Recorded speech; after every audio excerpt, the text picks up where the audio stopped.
Hello everyone, how are you doing? Welcome back to my channel Power Pulse Drive with another short exciting episode.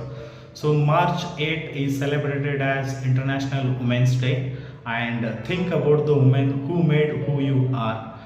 Before the world wakes up, she is already awake and preparing meals, caring for family, planning the day without expecting a single thank you. She is called a mother, a sister, a daughter, and a wife. But her role is much bigger than these names because she is the first teacher of every child. She is the silent strength behind every successful person. When the world doubts you, she is the one who believes in you. When you fall, she is the one who lifts you back up. Her sacrifices are countless, and her love is unconditional, yet many times her efforts go unnoticed.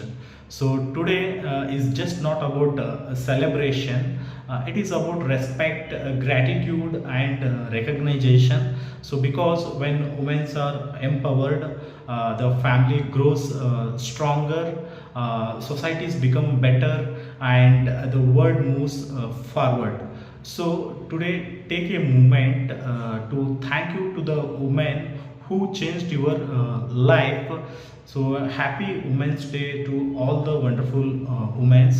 If a woman has inspired your life, just comment her name below and share this video to her to show that you think about her. So thank you everyone.